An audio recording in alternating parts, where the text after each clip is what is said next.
Café, dinero y más. El podcast para financieros y no financieros.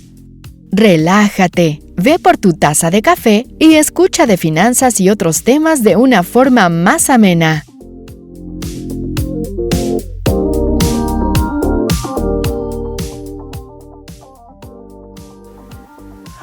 Hola, buenos días, buenas tardes y buenas noches a todo aquel que esté escuchando este bonito podcast. Al habla su amigo el contador Eduardo Mora, quien les quiere desear un feliz año nuevo.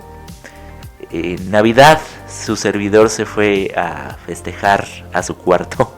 Bueno, no hice mucho festejo porque pues obviamente había que conservar distancia, procurar no estarte juntando con familia, por más que pudiera ser complicado o doloroso o algo que tradicionalmente nos gusta, pues estar con la familia en épocas como la Navidad o el Año Nuevo. Pues este año particularmente es especial, se nos pide que estemos separados de nuestros familiares, ¿no? Para evitar cualquier tema de contagio.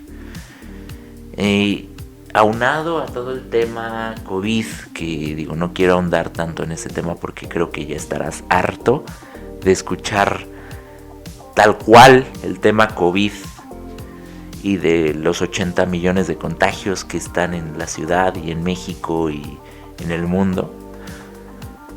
Pues yo quiero ahondar en un tema particular, en una reflexión, ¿no?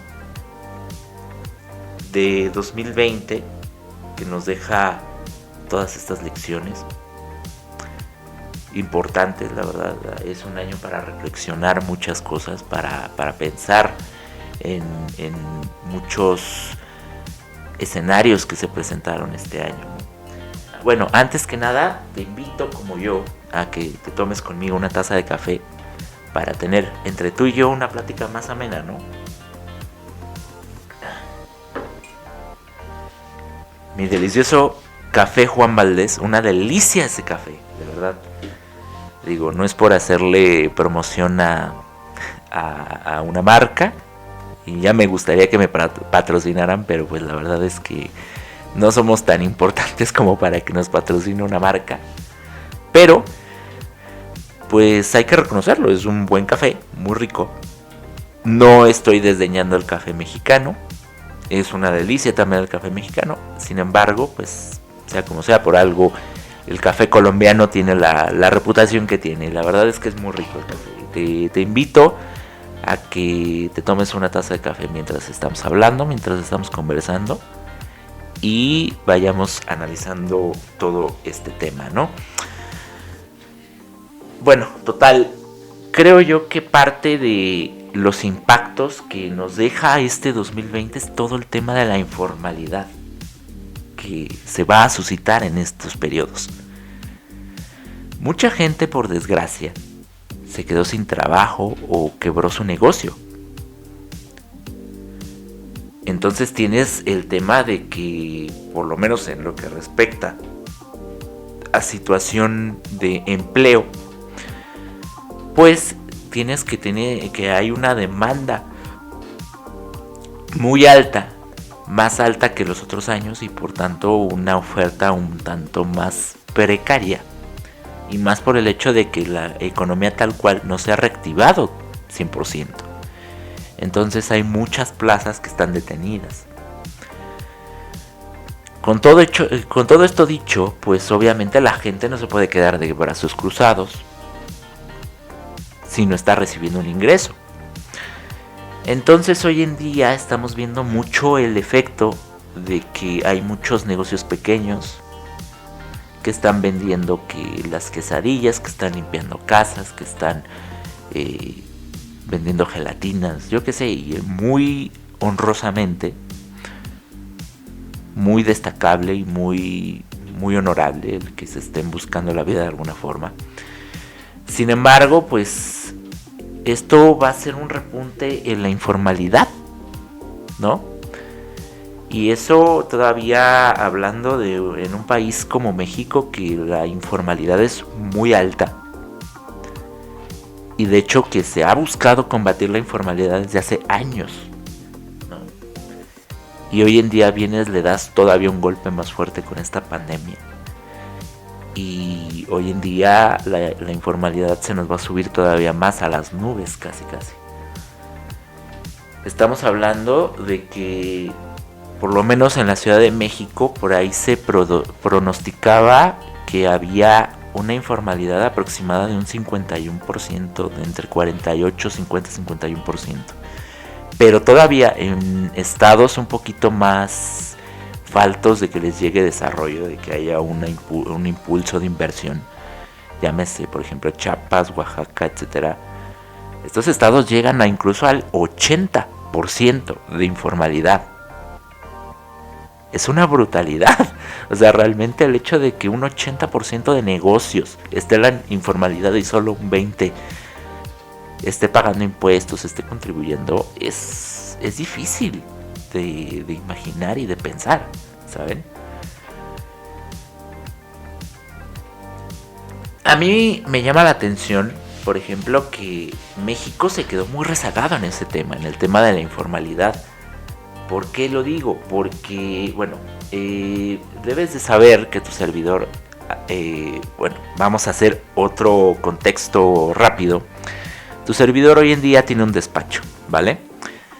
Afortunadamente, incluso con todo lo de la pandemia, todavía me sobrevivieron clientes. Se me fueron bastantes, por desgracia. ¿Por qué? Porque igual muchos quebraron, por desgracia, obviamente no podía yo seguir cobrando un honorario, siendo que pues los pobres no tenían ni cómo seguir con el negocio. Entonces muchos quebraron, me quedé sin varios clientes, pero aún así, de todos modos, logré sobrevivir con varios clientes. Y creo yo que, a diferencia de lo que muchos estarán padeciendo hoy en día, pues no tengo derecho a quejarme, ¿vale? Obviamente estoy en el proceso de remontada, estoy tratando de volver a crear cartera, pero pues esperemos que este tema de remontar cartera vaya mejorando el siguiente año. Bueno, total, eso es una pequeña introducción. Sin embargo, obviamente tengo un pasado, claro está. Obviamente también en su momento yo trabajé como empleado. Y de hecho, tu servidor trabajó como empleado en Grupo Carso. Fui auditor a nivel Latinoamérica en Grupo Carso, que es un monstruo de empresa. Trabajé en otras empresas. Sin embargo, creo que pues una de las destacadas, una de las fuertes, pues es Grupo Carso. ¿Y por qué menciono en especial esta empresa? Porque el hecho de que tu servidor haya trabajado como auditor a nivel Latinoamérica, pues me dio la bendita y bonita oportunidad de viajar a muchos países en su momento. Tuve la bendita fortuna de que, como pues tenía que coordinar algunos proyectos de auditorías en ciertos países, pues obviamente tenía que ir a los países, ¿no? Entonces me mandaron a viajes. Particularmente, pues no me daba mucho tiempo de turistear. Si acaso, pues digo, iba por trabajo. Y pues, ¿qué te gusta? Me encontraba trabajando, o me encontraba de viaje una semana y media en un país, y de vuelta a México, o me iba a otro país.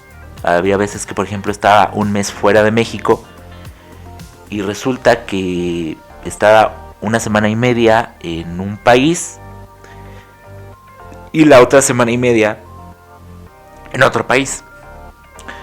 Entonces realmente no me daba mucho tiempo de turistear, más que nada porque, como tenía el tiempo medido, entenderás que también tenía que aprovechar en estos casos fines de semana.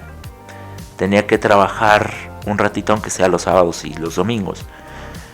Y ya de ahí, pues tal vez me daba el lujo de darme una vuelta por ahí. No muy lejos, porque tampoco podía darme el lujo de el tiempo de traslado, más el tiempo que me hacía tontito ahí en cualquier lado, y me regresaba al hotel, ¿no? Pero bueno, pues el único país que tal vez me dio la oportunidad de ver más allá, porque fue el país en el que estuve más tiempo en un proyecto de auditoría, fue Perú. En Perú estuve un mes, ¿vale?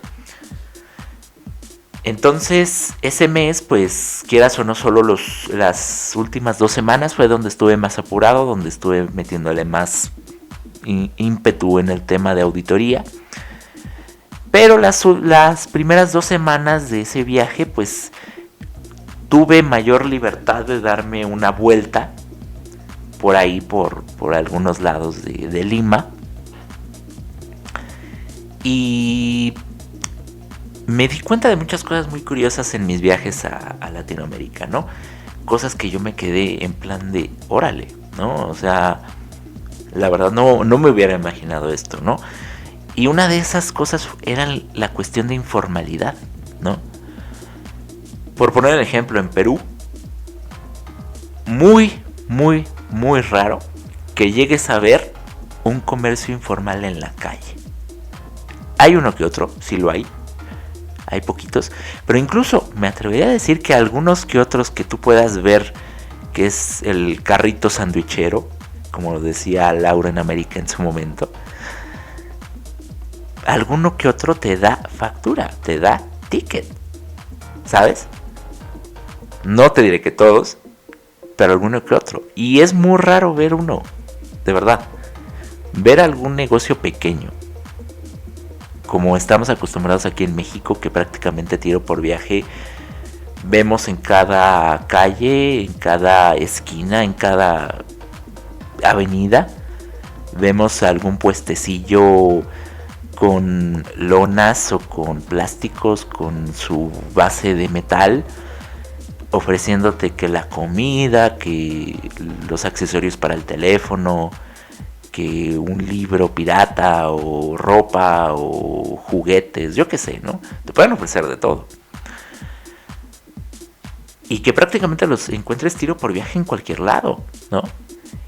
Y en casi todos lados de Latinoamérica me sorprendió que eso no pasa tanto, ¿sabes?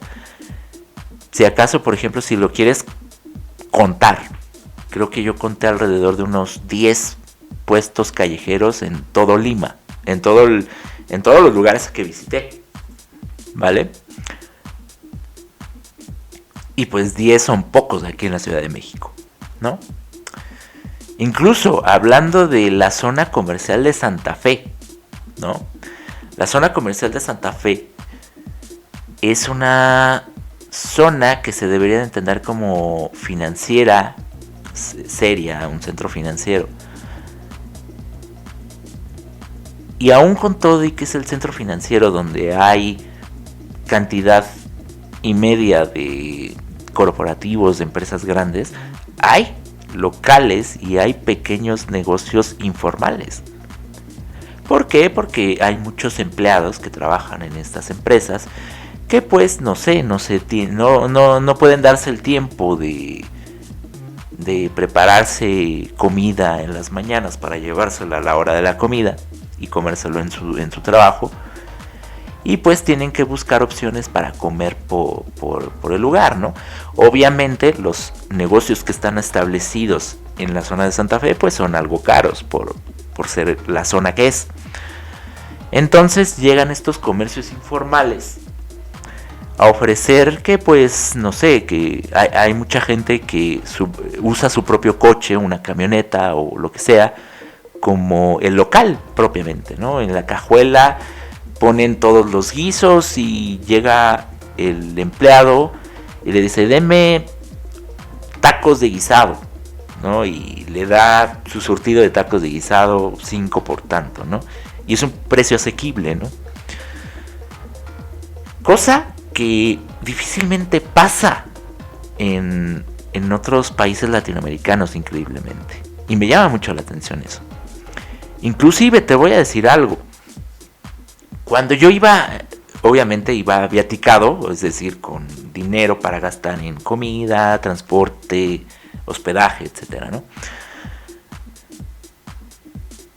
Muchas veces yo iba a pequeños comercios, a locales. Por ejemplo, en Perú llegué a ir a lo que sería la común fondita, que aquí le llamaríamos así, ¿no? una casita que está adaptada con mesitas y sillitas para que alguien entre y coma, ¿no? Y pues está instalado algún comal, estufas, tanques de gas, lo que gustes, ¿no? Para poder dar el servicio de restauración, ¿no? De comida. Y a mí me impresionaba, de verdad, que incluso en estos locales me daban factura. ¿Cuántos locales, que digo, los hay aquí en México, pero son los pocos? ¿Cuántos locales te dan factura? Yo me pregunto con qué cara se va a quedar Doña Lupita, que te hace tu menú ejecutivo de 60 pesos, que te da tu milanesa de pollo empanizada y tu sopa de fideo o la sopa del día, más tu arrocito o tu espagueti y tu gelatina de postre. Y que llegues con tu cara de decirle, ¿me da factura, por favor?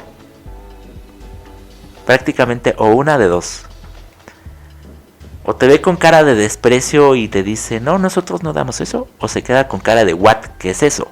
¿No? Y en Perú me llamaba mucho la atención, que de verdad, literal, pedía tal cual como en una fonda mis tiempos, obviamente con la comida del lugar. Y al final, bueno, iba con un compañero de trabajo.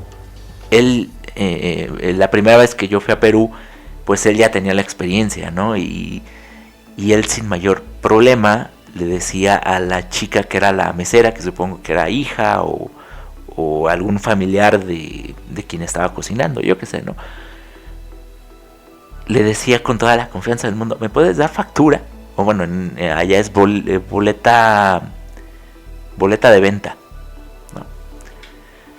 Cuando son negocios pequeños, claro está. Y a mí me impresionaba eso, ¿no? Porque pues yo decía, oye, pues o sea, eso en México, ¿cuándo lo podías hacer, no? Dudosamente en México, Doña Lupita o Doña Conchita te iba a dar una nota de venta, tal vez hasta una nota de venta si quieres, ¿no? Algún cuadernito foliado chiquito que tiene un formatillo ahí sencillo para llenar lo que consumiste, pero a mano, ¿no?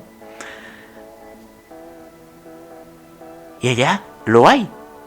Obviamente también eso se llena a mano porque pues también es de forma práctica, no van a tener una computadora para imprimir una factura electrónica.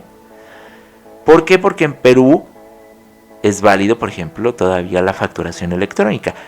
Digo, la facturación impresa, pero existe ya facturación electrónica.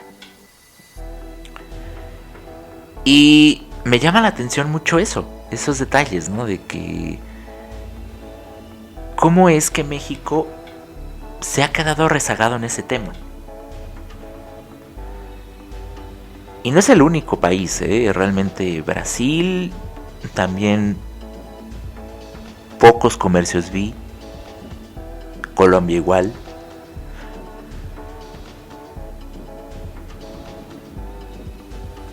Y me quedé pensando realmente cuál es el problema, ¿no? ¿Por qué es más fácil que yo que sé, allá en Perú es más común el nombre Yesenia, ¿no? Doña Yesenia, que es como es como el nombre Yesenia es la María o Milagros también, es la María de aquí de México, o sea, aquí muchas mujeres se llaman María algo y allá son Yesenia o Milagros. Entonces Doña Milagros o Doña Yesenia no ponga tantos peros para decir, pues sí, tengo que pagar impuestos, ¿sabes? Tengo que dar de alta mi pequeño negocio de antojitos Doña Yesenia, ¿no?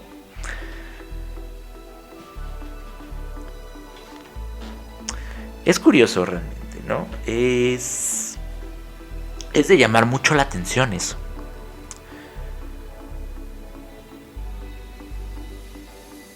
Yo creo que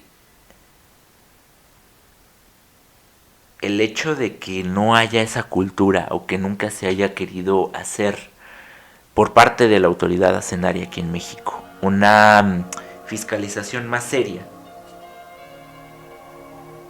pues ha implicado que la gente lo tome más a cotorreo, o a veces que pues nunca los van a tocar, o que nunca les van a hacer caso, o que nunca los van a voltear a ver, ¿no?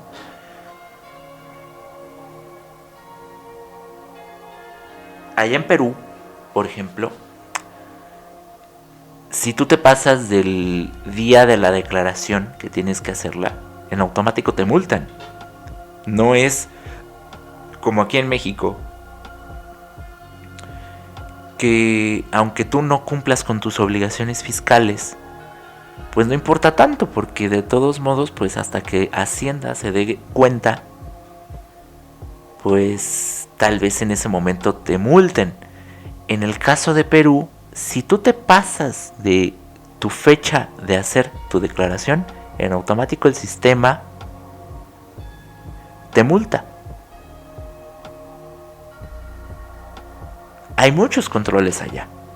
De hecho, cuando me empecé a enterar de muchos controles que tiene la SUNAT es la autoridad allá fiscal, o sea, es el SAT de allá, pues me quedé un poquito helado, porque sí tienen unos controles tal vez exagerados para mi gusto. Digo, a mí no me gustaría tener que pensar que tuviera que cumplir con este tipo de cosas. Pero hay veces que digo, mira, ¿a qué nivel ha tenido que llegar el punto de que tienen que ser fiscalizada la gente? Pero a la vez, lo bien que les funcionó. Porque al final, pues la informalidad es muy pequeña. Ahora, eso no quiere decir que, por ejemplo, en Perú no existan pues lugares o zonas donde se concentra la informalidad.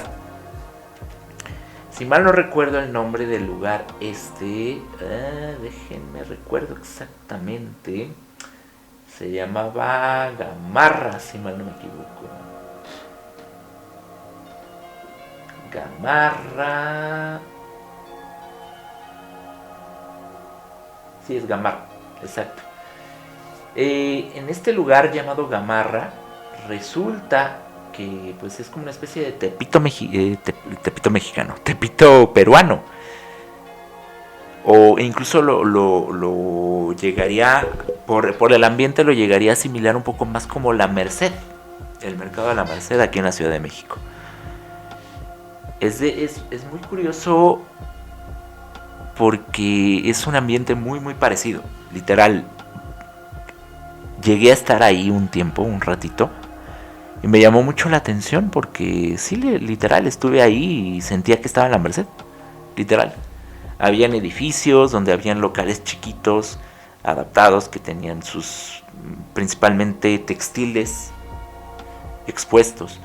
Pero aún así, he de decirles que incluso dentro de locales que ustedes podrían ver como en la Merced, instalados, había locales que te aceptaban pago con tarjeta.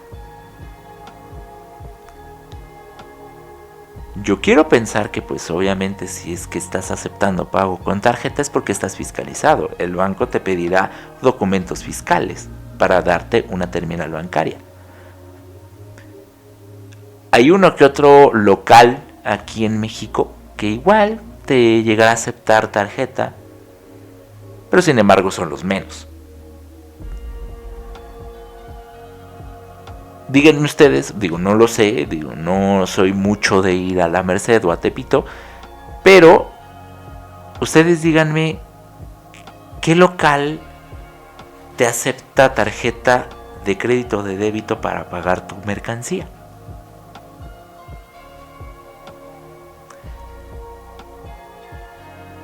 Dudo mucho que si le dices a alguien en Tepito dame factura, o una de dos, o sales golpeado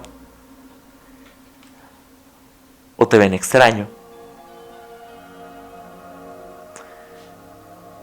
O simplemente te dicen, no, joven, aquí no damos eso, ¿no? Entonces, no sé, ¿no? Realmente no sé en qué punto nos quedamos nosotros atrás. Ahora, poniendo toda esta introducción,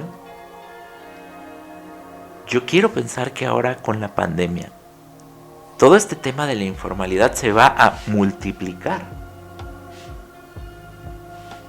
No sé a qué nivel, pero sí va a ser un nivel fuerte. Y bueno, también más que nada en lo que la gente que está acostumbrada a tener empleo, por ejemplo, pues llega a volver a tenerlo, ¿no? Estarán muchos en la búsqueda, estarán constantemente mandando CVs, ¿no?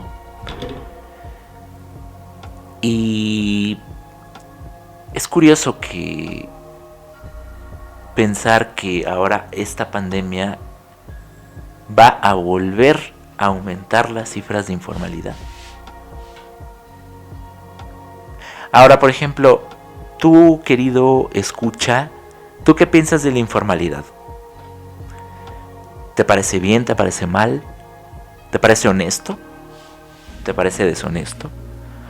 Muchos comentan o dicen, bueno, es que la informalidad, sea como sea, independientemente de todo, es honesta, no te está robando.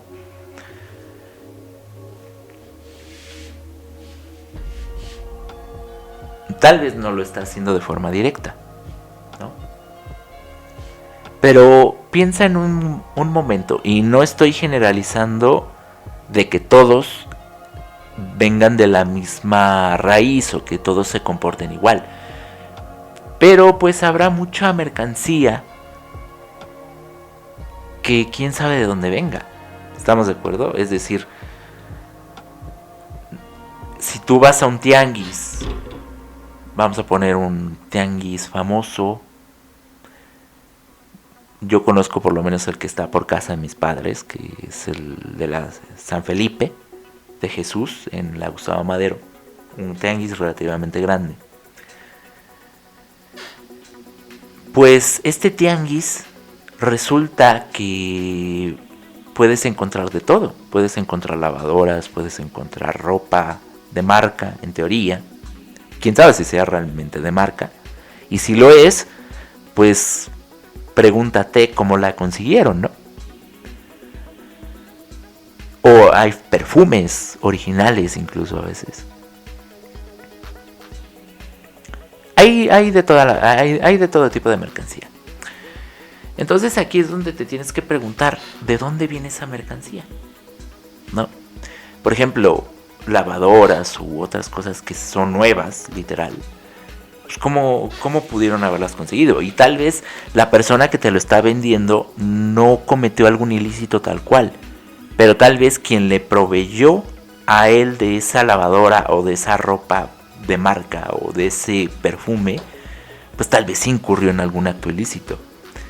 Actos como puede ser que hayan secuestrado un tráiler mientras iba de camino a un centro de distribución de cierta marca y pues lo vaciaron y pues tenía esas lavadoras y pues lo fueron a comercializar con esta gente, ¿no? Esa es una, ¿no? Tal vez la más inocente o la más tranquila o la más sencilla, fácil, pues sea lo clásico, los dulces, las botanitas, las paletas. Eso puede ser más sencillo, la confitería, ¿no? Eso puede ser más sencillo de decir que no podríamos decir del todo que pudo haber un ilícito de por medio, ¿no? Simplemente pudiste haber ido al lugar donde se vende en mayoreo o a la misma fábrica de la confitería, te vendieron en mayoreo que los chorritos, que los chicharroncitos, que los cacahuates, que las gomitas. Y compraste en volumen, pero tú no pediste factura, no lo viste necesario.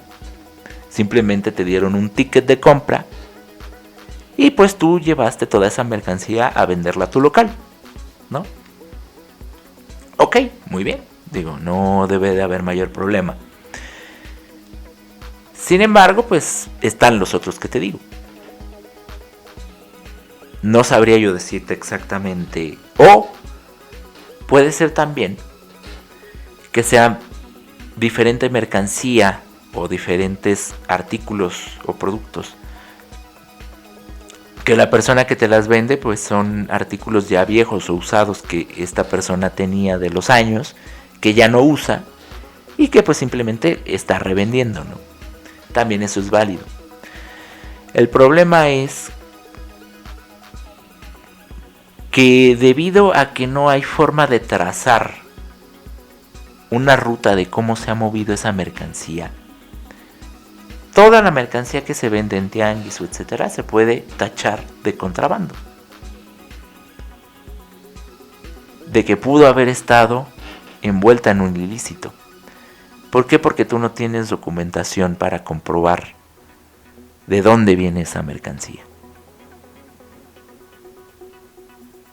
Tal vez puedes comprobar que pagaste con tu estado de cuenta a un comercio como el que te digo, una fábrica general de gomitas o de confitería. Sin embargo, pues el SAT no se va a dar a la tarea de estar revisando nada más con el estado de cuenta, ¿no? Es más fácil tener esa trazabilidad con una factura. Trazabilidad, ese término es uno que usamos para determinar cómo va trazando la ruta de cómo se va moviendo X cosa o X mercancía, ¿no? Es decir, su origen fue fabricado en X fábrica, valga la redundancia. Se utilizaron X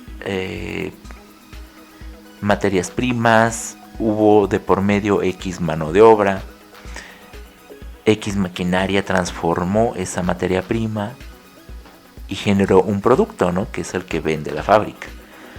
Pero la fábrica pidió factura de esas materias primas, entonces se sabe de dónde viene el origen del todo, ¿no?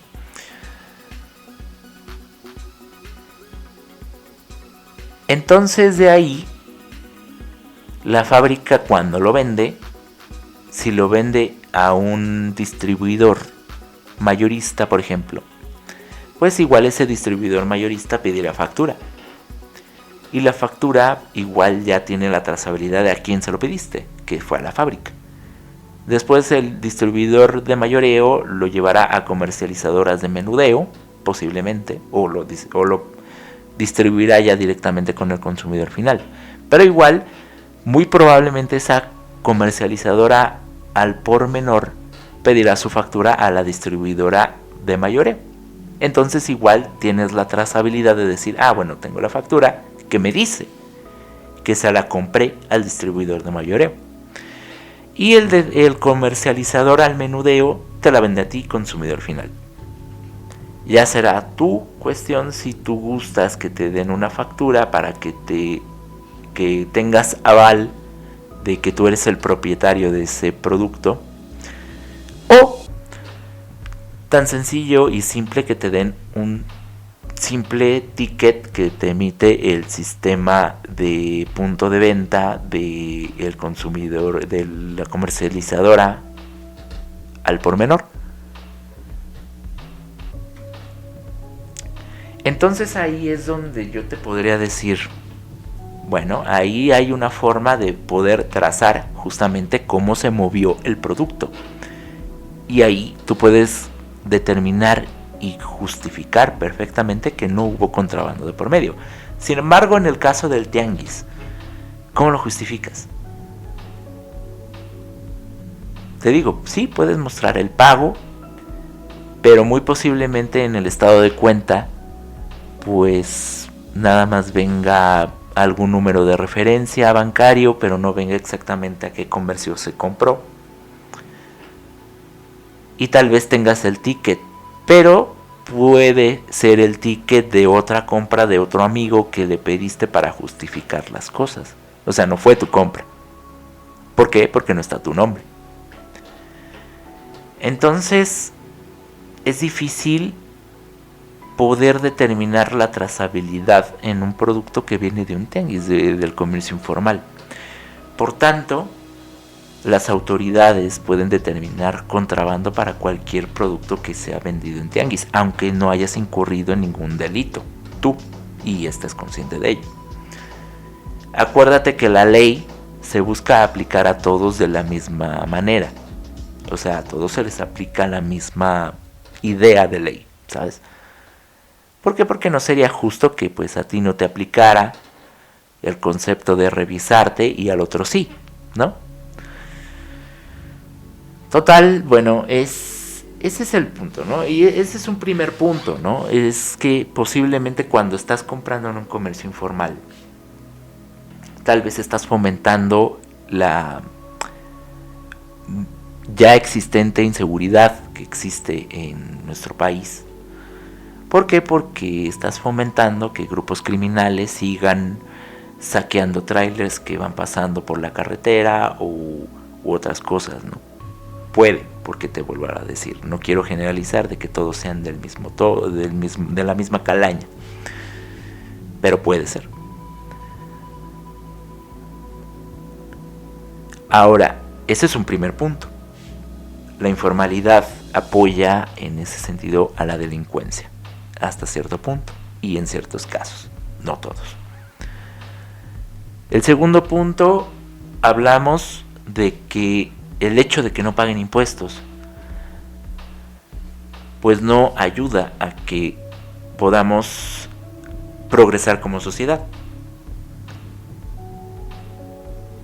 Muchos dirán, no, es que pagar impuestos para que nos roben, porque pues los políticos son corruptos y no vemos nosotros como ciudadanía el resultado o el impacto de ese dinero del impuesto, ¿no? Mira, si nadie pagara impuestos, prácticamente no tendríamos ni luz, no tendríamos drenaje, no tendríamos nada de servicios.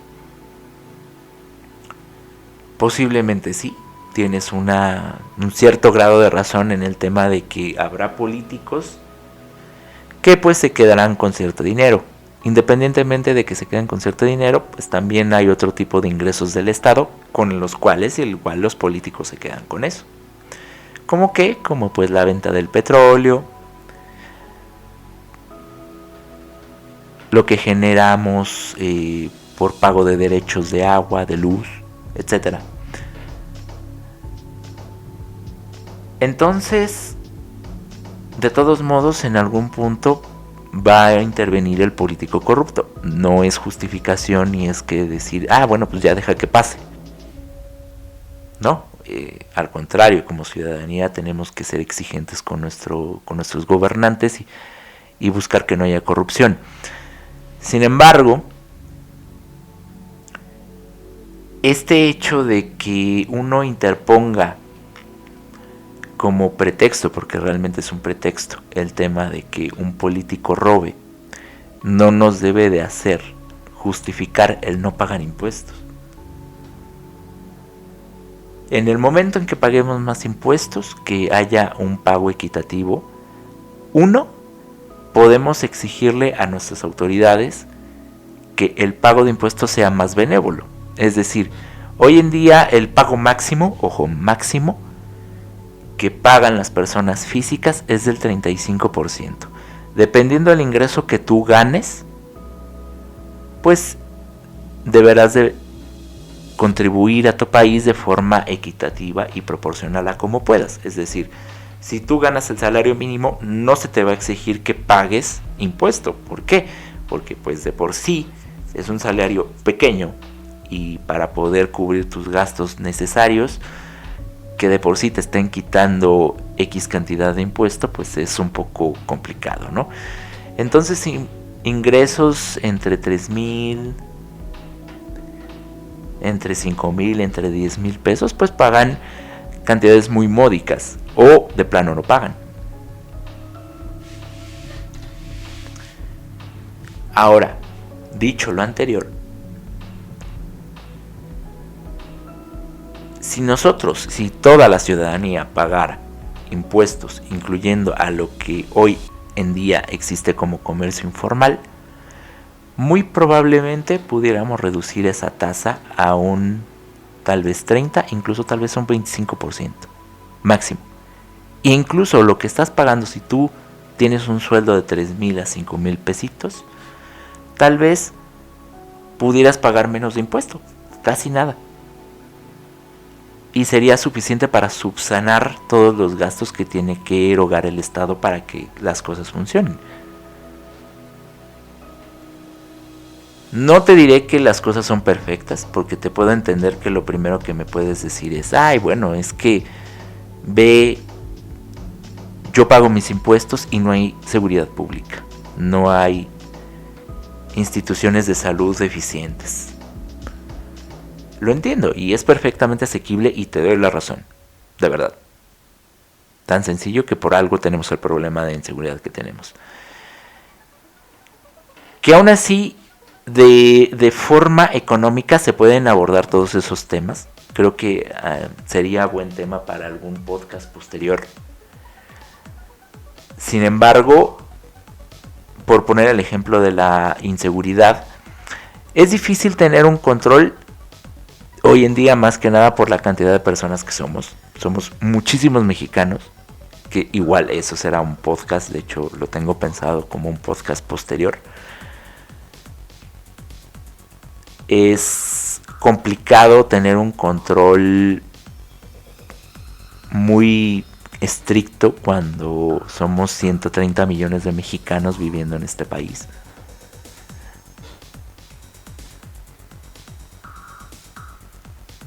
Entonces, es diferente y asequible. Por ejemplo, si nosotros comparamos a Canadá, por ejemplo. Canadá tiene, si mal no recuerdo, unos 40 millones de habitantes. ¿Qué comparas con los 130 que somos aquí? ¿No? Es más fácil que Canadá pueda darle servicios de sanidad de calidad a sus ciudadanos, que pueda darle seguridad a sus ciudadanos. ¿Por qué? Porque son menos. ¿Vale? Aquí somos demasiados. Cualquiera puede tener malas intenciones y pueden ser un grupo considerable de personas y pues tener la cantidad de policías suficientes para poder aprender a todos estos, pues es difícil. Aparte también pagarles un salario justo a los policías también es complicado. Porque aparte tendrías que contratar muchos más policías, tienes que pagarles más. O una de dos, o les pagas más a los policías pero son menos, o les pagas menos para poder darte el lujo de tener más policías. Lo cual aumenta o tiene diferentes riesgos, porque el hecho de pagarles menos a los policías implica que, como lo que pasa hoy en día, muchos grupos del crimen organizado los recluten seduciéndolos con mayor sueldo, ¿sabes? Es más fácil que el crimen organizado pueda tener más ingreso y que les pueda pagar más. ¿Por qué? Porque ellos tienen fondos de dónde, ¿sabes? Tan sencillo como el tema de las drogas, vender y generar este narcomenudeo, pues les deja bastante ingreso. Por tanto, les es asequible pagarle buen sueldo a sus sicarios, a la gente que está con ellos, ¿no? Y por tanto al gobierno en particular, como no tenemos una recaudación muy fuerte, pues no les es asequible dar un mejor sueldo, ¿no?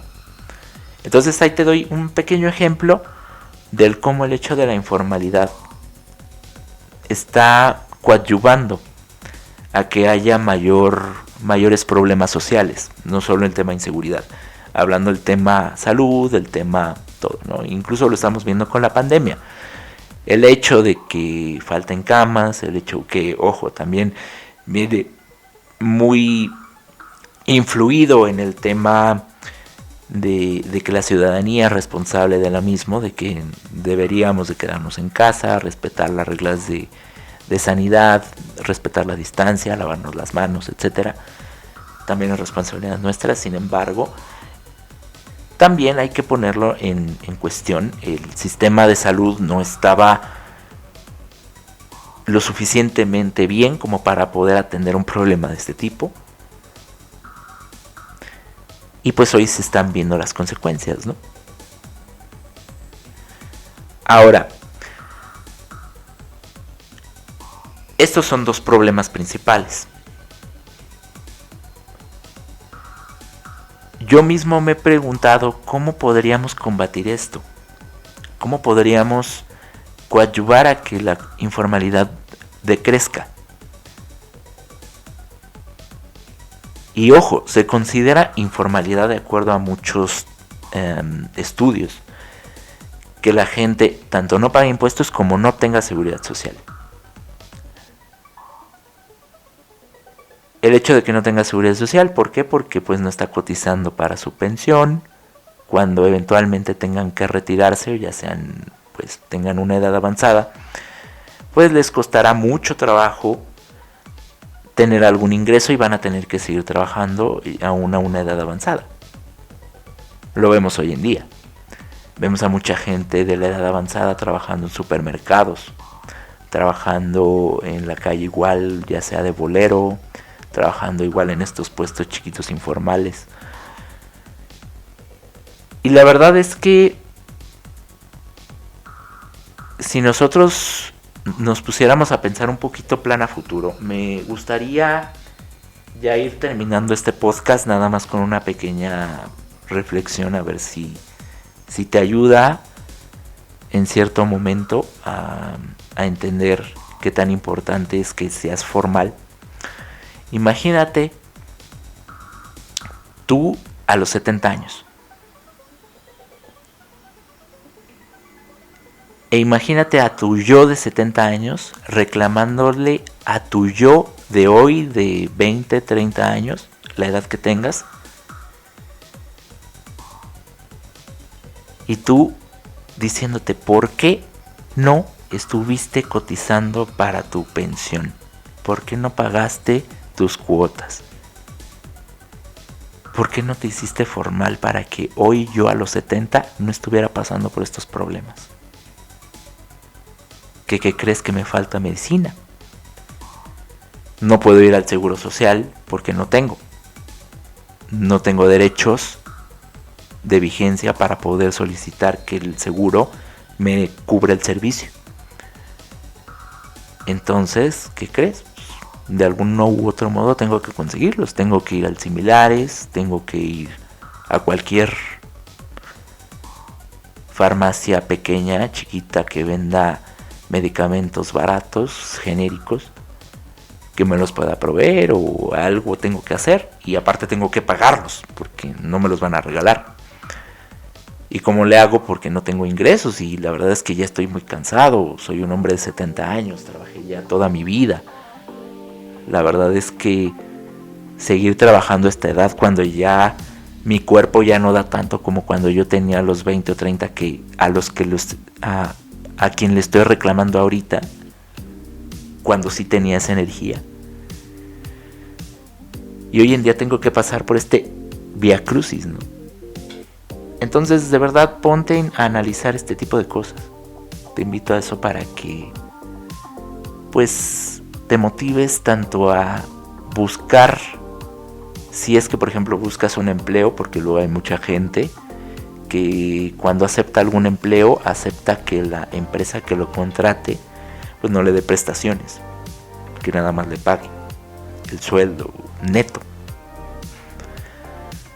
Busca siempre que te den de alta en el IMSS para que no tengas ningún problema con tus cotizaciones ni nada. Y bueno, también invitarte a esa reflexión. Igual me gustaría saber tu opinión, un debate pequeño. Espero no grosero. Yo de algún modo digo, me quiero ir metiendo en estos podcasts con algunos temas hasta polémicos. Pero bueno, mi afán con este podcast pues no es insultarte, ni si es que eres una persona que ejerce la informalidad. Simplemente es para que lo analices, lo pienses, tomes en cuenta todos estos puntos que te acabo de decir. Y pues bueno, ¿no? Igual y en algún momento te animas a ser formal, ¿no? Y créeme de verdad que ser formal tiene millones de ventajas. Te ayuda para historial crediticio, te ayuda para poder tener mayor acceso a créditos,